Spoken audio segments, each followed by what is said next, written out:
Na mtazamaji, hujambo popote pale ulipo, karibu katika habari ya kutwa nzima ya leo kutoka hapa Channel 10 Plus. Utakuwa nami Lulu Ali, lakini hapo baadaye tutakuja kujiunga na Eden Bahati katika upande wa michezo na burudani akija hapa kutupasha zaidi. Karibu sote, na kwa kwanza tuanze na hili ambapo Rais wa Jamhuri ya Muungano wa Tanzania Mheshimiwa Daktari Samia Suluhu Hassan leo amepokea taarifa ya Tume ya Rais ya kutathmini na kushauri kuhusu masijala ya kodi. Ifuatayo ni taarifa kamili.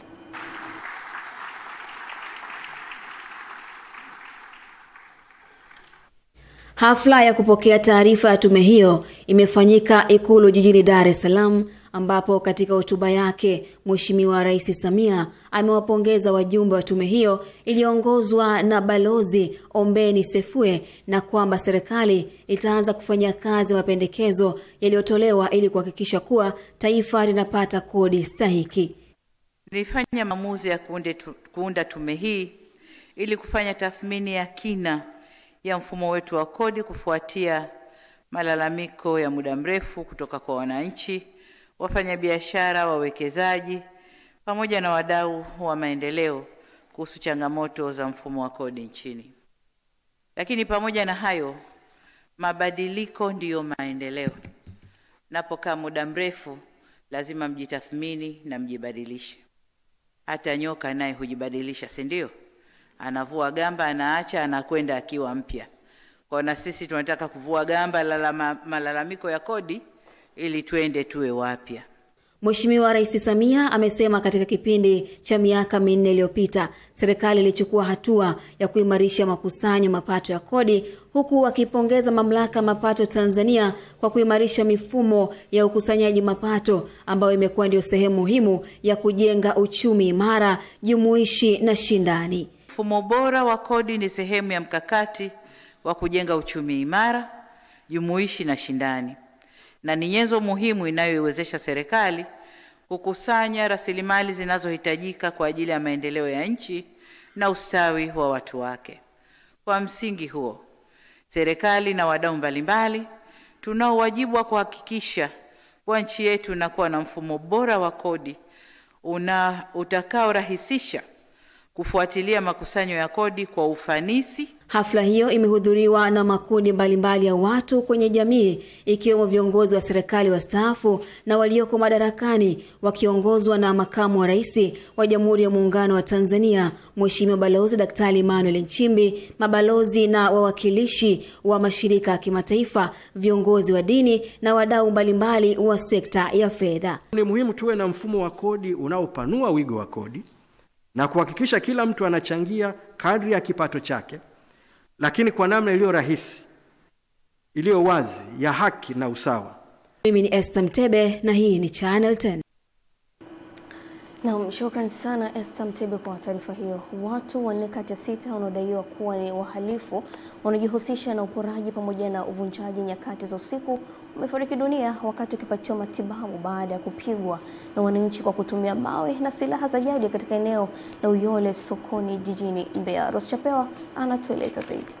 Kwa mujibu wa taarifa ambayo imetolewa na kamanda wa polisi mkoa wa Mbeya, Kamishna msaidizi mwandamizi wa polisi SACP Benjamin Kuzaga anasema tukio hilo limetokea majira ya usiku, ambapo kundi la wananchi liliwavamia wahalifu hao na kuwapiga kwa kutumia mawe na silaha za jadi baada ya kuizingira nyumba ambayo walijificha katika eneo hilo la Uyole sokoni. Askari wetu waliweza kufanikiwa kuokoa jumla ya watuhumiwa 6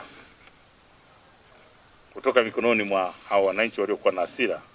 Katika kuwaokoa waliweza kuwakimbiza katika hospitali ya rufaa ya mkoa wa Mbeya kwa ajili ya kupata matibabu, kwa sababu kwa kipindi hicho walikuwa wamejeruhiwa sehemu mbalimbali za miili yao. Kwa hiyo wakati wanafikishwa hospitalini, kati ya wale watuhumiwa 6 waliokamatwa au waliookolewa kutoka kwenye kundi la wananchi, 4 walifariki dunia. Kamanda Kuzaga amewataja watuhumiwa 2 ambao waliokolewa na jeshi la polisi, na baada ya kuhojiwa walieleza matukio ya uporaji ambayo wameyafanya na kuonesha baadhi ya bidhaa walizoiba, ambao ni Raksi Hamisi mwenye umri wa miaka 23 na Pasco Aroni mwenye umri wa miaka 32. Wote hawa ni wakazi wa Uyole ambao kwa sasa wanaendelea kushikiliwa na kuhojiwa na kikosi maalum cha askari kwa ajili ya kupata ushahidi muhimu ambao utawaunganisha na baadaye waweze kufikishwa mahakamani. Baadhi ya waathirika wa tukio hilo wameeleza hali ilivyokuwa, huku mwenyekiti wa serikali ya mtaa wa RRM akatoa ombi kwa serikali. Nimevamiwa, nilikuwa nimelala nyumbani, jamaa akaiba baadhi ya vitu na kunijeruhi. Mtoto wangu ameuliwa katika hili siku. Mahakama yetu inafanya kazi vizuri, najua wanatenda kazi nzuri kabisa, lakini wapunguze kuachilia wahalifu. Wanatamba mtaani, wanalitukana jeshi la polisi, wanasema jeshi la polisi mnatupeleka kule, kesho nitarudi. Kutoka jijini Mbeya, mimi ni Rozi Chapewa wa Channel 10. Na mtazamaji, mahakama kuu kanda ya Iringa imemhukumu kunyongwa hadi kufa Joseph Mhulilwa, dereva bajaji na mkazi wa mtaa wa Mwalukosi Mtwivila B, kata Mkwawa, manispaa Iringa, baada ya kupatikana na hatia ya kumuua kwa makusudi mtoto wake wa kumzaa Timothy Mhulilwa mwenye umri wa miaka 4, akidaiwa kutenda kitendo hicho kwa lengo la kujipatia utajiri. Taarifa zaidi kutoka kwa Clement Sanga anatueleza. Hukumu hiyo imetolewa na Jaji Angaza Mwipopo katika kesi nambari 25532 ya mwaka 2025, akielezea kuwa ushahidi uliowasilishwa mahakamani hapo ulithibitisha pasipo kuwa na shaka ya kuwa mshtakiwa alitenda kosa hilo kinyume cha vifungu vya 196 na 197 vya sheria ya kanuni ya adhabu sura ya 16 ya mwaka 2022. Kwa mujibu wa mahakama, tukio hilo la kikatili lilitokea Aprili 12 mwaka 2025, ambapo mshtakiwa alimuua mtoto wake kisha kukatakata mwili wa mtoto huyo vipande vidogo vidogo na kisha kuvitupa kwenye shimo la choo. Akitoa maelezo ya ushahidi, Jaji Mwipopo amesema mshtakiwa alikiri kukatakata mwili wa mtoto vipande vidogo vidogo na kuuponda baadhi ya mifupa mikubwa kama vile ya kichwa kwa kutumia jiwe ili iwe rahisi kuutupa katika shimo la choo. Baada ya kukamatwa, mabaki ya mwili yaliyopatikana katika tanki la maji taka na kufanyiwa uchunguzi wa vinasaba yani DNA vilithibitisha ya kwamba mshtakiwa huyo alikuwa ndiye baba mzazi wa mtoto huyo aliyeuawa kikatili na kukatokatwa vipande vidogo vidogo. Katika kesi hiyo, upande wa jamhuri uliwasilishwa na mashahidi 13 ambao ushahidi wao uliisaidia mahakama hiyo kufikia uamuzi wa kumtia hatiani mshtakiwa na kumhukumu adhabu ya kifo kwa kunyongwa. Hata hivyo, wakili wa utetezi Godfrey Mwakasege amepinga hukumu hiyo, akidai mahakama haikuzingatia ipasavyo baadhi ya vielelezo muhimu ikiwemo ramani ya eneo la tukio, ripoti ya uchunguzi wa DNA pamoja na maelezo ya onyo ya mshtakiwa. Clement Sanga, Channel 10, Iringa. Wakati taifa la Iran likithibitisha kifo cha afisa wake mwandamizi wa usalama Ali Larijani pamoja na Jenerali Ghulam Riza Suleiman katika shambulizi la anga lilofanywa na Israeli, sasa watangaza kiongozi atakayekaimu nafasi hiyo. Eden Bahati anatueleza. Taarifa za awali kutoka nchini Iran zinaripoti Profesa Saidi Jalili ameteuliwa kuwa kiongozi wa kuongoza jopo la nyuklia na majadiliano yake, akirithi nafasi ya Shahid Ali Larijani, huku akitajwa kuwa katibu mkuu mpya wa Baraza la Usalama la Iran atatambulishwa punde. Profesa Jalili amewahi kuhudumu katika nafasi hiyo, lakini pia aligombea urais wa Iran japo alishindwa nyuma ya Daktari Masoud Pezeshkian. Wakati hayo akiendelea, naye mwanamfalme wa zamani wa Iran Reza Pahlavi ametangaza kuanza kwa hatua za awali za kuandaa mfumo wa mpito wa kisiasa utakaosaidia Iran kuelekea mfumo mpya wa uongozi wa kidemokrasia endapo mabadiliko ya kisiasa yatatokea nchini humo. Katika hatua hiyo, Pahlavi ametangaza kuunda kwa kamati maalum ya kushughulikia masuala ya haki za mpito lenye lengo la kuweka msingi wa uwajibikaji na haki kufuatia madai ya ukiukwaji wa haki za binadamu chini ya utawala wa sasa. Eden Bahati, Channel 10+. Na shule ya msingi Mlele katika halmashauri ya wilaya Mlele mkoani Katavi imepokea madawati 203 yenye thamani ya zaidi ya shilingi milioni 19 kutoka kwa kampuni ya Tumbaku Premium Active Tanzania Limited, madawati ambayo yatasaidia kupunguza upungufu wa madawati shuleni hapo. Taarifa zaidi kutoka kwa Pasco Katona anatueleza. Wakizungumza na waandishi wa habari baada ya kupatiwa madawati, wanafunzi hao wamesema kuwa wanaishukuru kampuni hiyo na hivyo watakwenda kuongeza ufanisi katika masomo yao na kujitahidi kuyatunza. Kwa niaba ya wanafunzi wenzangu, tunashukuru kampuni ya Premium kwa kutuletea madawati haya. Kwani hapo mwanzo wanafunzi walikuwa wanakaa chini. Sasa wanafunzi watapata sehemu ya kukaa na kuongeza ufanisi wa kujifunza. Kwa niaba ya wanafunzi wa shule ya msingi Utende, tunawashukuru kampuni ya Premium kwa kutuletea madawati. Tunaahidi madawati tutayatunza na hatutakubali yaharibike. Kwa upande wake, afisa elimu msingi Martin Mahinda ameeleza upungufu wa madawati uliopo na madawati waliopokea kutoka kampuni ya Tumbaku ya Premier Active, huku Yusufu Maundi, meneja mahusiano na usimamizi wa mazao kutoka Morogoro, ametaja idadi ya madawati walioyatengeneza. Tulikuwa tuna upungufu wa madawati 2116. Kwa madawati haya mliotupa 203, tuna hakika tumepunguza upungufu kutoka 2116 hadi kufikia 1913. Madawati haya 203 tumeyapanga kuyapeleka katika shule za awali na msingi 10. Kwa mkoa wa Katavi, mradi uliopendekezwa ulikuwa ni mradi wa madawati, ambapo tumetengeneza jumla ya madawati 753 yenye thamani ya shilingi za Kitanzania milioni 77,990,576 na senti 22. Tunayo furaha kujulisha kuwa kwenye wilaya yako ya Mlele tunakabidhi madawati 203 kwa ajili ya shule za awali na msingi za wilaya ya Mlele. Hata hivyo, Yahaya Mburu ni katibu tawala wa wilaya ya Mlele, kwa niaba ya mkuu wa wilaya ya Mlele amesema anaishukuru kampuni hiyo kwa kurudisha faida kwa jamii. Sisi kama viongozi wa wilaya tunawashukuru kwa namna ambavyo mnarudisha faida kwa jamii, lakini ni kutimiza ndoto za vijana wetu ambao ndio taifa la baadaye. Haya madawati yako 203. Lesho ya serikali kila dawati moja atakiwa likaliwa na wanafunzi 3. Kwa hiyo tumewagusa wanafunzi 609. Nikiripoti kutoka hapa wilayani Mlele mkoani Katavi, naitwa Pasco Katona wa Channel 10. Wakala wa barabara mijini na vijijini TARURA halmashauri ya wilaya Musoma mkoani Mara wameomba kupitishiwa rasimu ya bajeti ya shilingi bilioni 2.7 kwa ajili ya matengenezo ya barabara kwa mwaka 2026 hadi mwaka 2027, huku madiwani wakiomba bajeti hiyo kuzigusa barabara zinazochangia uchumi katika wilaya hiyo. Musa Makali anatuarifu zaidi.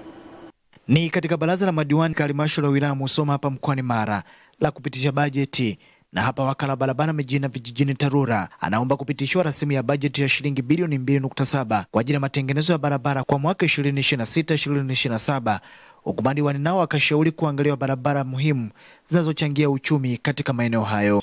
Kwa bajeti ya ukarabati wa matengenezo ya barabara, halmashauri ya Musoma ilitengewa bajeti milioni 708.7. Kupitia fedha za jimbo tunarasimu bajeti ya milioni 500, lakini pia kutokana na fedha za tozo kuna 1.5 bilioni. Hizi zingepewa kipaumbele, zikawa zinafanywa service mara kwa mara, tungepata mapato mengi. Mjitahidi pale mnapokuwa mnaweka wakandarasi muwafuatilie kweli kweli. Kuna barabara ambazo ni za muhimu sana katika uzalishaji. Wakulima wakilima mazao inabidi wachukue walete majumbani au walete kwenye masoko. Lakini TARURA unaweza kukuta wamependekeza barabara X, barabara ambayo haipitishi mazao. Akizungumza mhandisi ofisi ya meneja wa TARURA wilaya Musoma mkoani Mara, mhandisi Mlisho Shomari, amesema kwa kiasi kikubwa uchaguzi wa miradi umekuwa ukishirikisha wananchi na viongozi wa maeneo husika, huku mkuu wa wilaya Musoma Bwana Juma Chikoka naye akawataka madiwani hao kuweka vipaumbele watakavyoweza kuvisimamia. Diwani au viongozi wa kata au viongozi wa vijiji wenyewe wanatakiwa wakae waainishe barabara zao. Wakishainisha barabara zao, wanatuandikia ombi maalum inakuja kwa ofisi ya meneja TARURA wilaya ya Msoma. Sisi kama TARURA tutachukua hizo barabara ambao walizozainisha, tutaingiza kwenye mfumo wetu wa matengenezo. Hakikisheni mnaweka vipaumbele ambavyo vyenye tija na vyenye matokeo kwa halmashauri na wananchi, ili mlisimamie. Jina langu ni Musa Makali na hii ni Channel 10. Na mtazamaji, Uganda imezindua hatua ya kuwahamisha faru weupe wa Afrika Kusini hadi hifadhi ya kitaifa ya bonde la Kidepo kaskazini mashariki mwa nchi hiyo, ikiwa ni baada ya zaidi ya miaka 40 tangu kutoweka kwa faru hao katika eneo hilo. Mkurugenzi mtendaji wa UWA James Musinguzi amesema faru wengi zaidi wataletwa ili kujenga upya idadi ya faru wanaoishi na wanaostawi, ikiwa ni hatua ya kwanza katika kurejesha wanyama ambao hapo awali ilikuwa sehemu ya urithi wa asili wa mbuga. Taarifa zinasema faru walioangamizwa kutokana na ujangili mkubwa na ukosefu wa usalama mwishoni mwa miaka ya 1970 na mapema miaka 1980, na faru wa mwisho katika mbuga hiyo aliuawa mwaka 1987 katika bonde la Narus. Kurejeshwa tena ni sehemu ya mkakati wa kitaifa wa uhifadhi wa faru Uganda, ambao kwa sasa ina faru 61. Shirika la umeme Tanzania TANESCO limeendelea kufanya mapinduzi ya matumizi ya teknolojia ya kisasa yenye lengo la kuboresha huduma ya upatikanaji wa umeme, ambapo wamezindua matumizi ya drone zenye uwezo wa kufahamu wapi kuna changamoto au hitilafu ya umeme na kushughulikiwa kwa haraka. Akizungumza jijini Dar es Salaam, mkurugenzi mkuu wa shirika hilo nchini Lazaro Twange amesema drone hizo zina uwezo wa kutoa taarifa ya wapi kuna changamoto na uchambuzi wa maeneo au njia za umeme. Twange amesema leo ni kupunguza muda wakati wa changamoto za umeme inapotokea. Amesema shirika limejipanga kuhakikisha kila Mtanzania anapata huduma ya umeme kwa wakati anapohitaji kutumia kwa uhakika. Hizi kamera hizi zina uwezo mpaka wa kugundua vitu vidogo sana ambavyo kwa macho huwezi kugundua. Kwa mfano, unaweza kutembea hapa, maengineer wanaweza kupanda, hata wakapanda na ngazi, kuna vitu unaweza usivione. Kwa hiyo kwa kutumia hizi drones na kamera zake ambazo ziko very sharp na zimekuwa designed kufanya kazi hizi, zinaweza zikakuza picha kwenye kiwango ambacho akirudi sasa kwenye kompyuta akaona sehemu ambayo asingeweza kuona kwa macho.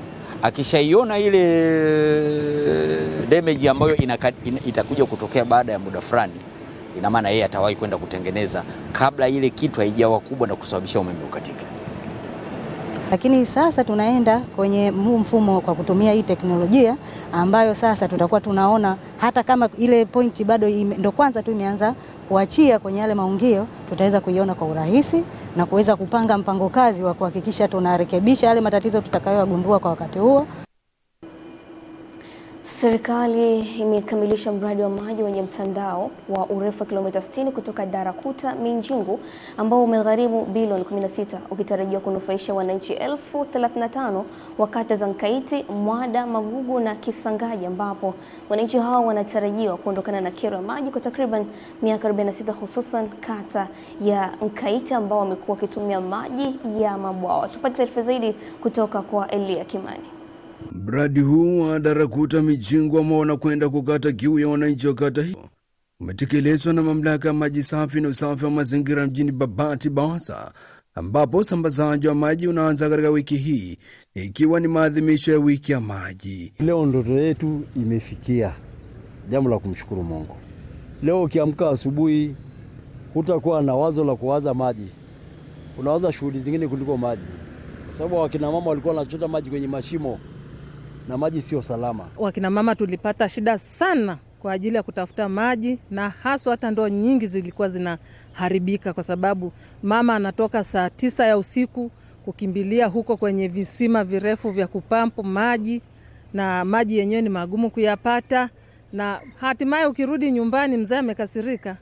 Hapa mkurugenzi mtendaji wa BAWASA mhandisi Idi Azidi Msuya naeleza kuhusu mkakati wa serikali wa kusambaza maji kwa wananchi wanaotarajiwa kunufaika na mradi huu. Niseme tu tunaishukuru serikali ya awamu ya 6 kwa kutoa shilingi bilioni 16 kutekeleza mradi wa Darakuta. Wiki ya maji kwa kifupi kabisa tutaanza kutoa huduma rasmi, kwa maana sasa maji haya kutoka Darakuta kuja hapa tutayafungulia rasmi kwenda kwenye distribution network ya hapa Nkaiti. Kutoka wilayani Babati mkoani Manyara, mimi ni Elia Kimani, Channel 10. Kiongozi wa muda mrefu nchini Congo Brazzaville, Denis Sassou Nguesso amechaguliwa tena kuendelea kuongoza muhula wa 5 baada ya kupata 95% ya ushindi baada ya uchaguzi wa urais uliofanyika Jumapili iliyopita. Tume ya uchaguzi imesema baada ya 95% ya kura kuhesabiwa, Nguesso mwenye umri wa miaka 82 amepata ushindi mkubwa wa kuwashinda wapinzani wake 6. Matokeo hayo pia yamethibitishwa na waziri wa mambo ya ndani Zephyrin Mbolu katika hotuba yake kwa taifa siku ya Jumanne. Ushindi wa Nguesso ambaye amekuwa madarakani kwa miaka 42 sasa unatarajiwa kuidhinishwa na mahakama ya katiba kabla ya kuapishwa na kuendelea kuongoza nchi hiyo ya Afrika ya Kati yenye utajiri wa mafuta. Asilimia 84.65 ya wapiga kura walijitokeza kushiriki kwenye uchaguzi huo, huko mtandao wa internet ukizimwa tangu Jumapili iliyopita. Kuimarika kwa hali ya ulinzi na usalama pamoja na mahusiano mema ya kibiashara kwa nchi wanachama Jumuiya ya Afrika Mashariki EAC kumeelezwa kuwa chachu ya ukuaji wa uchumi kwa mataifa hayo kupitia mapato yatokanayo na shughuli mbalimbali kwenye mipaka yake. Ahmad Ndonde ametuandalia taarifa ifuatayo.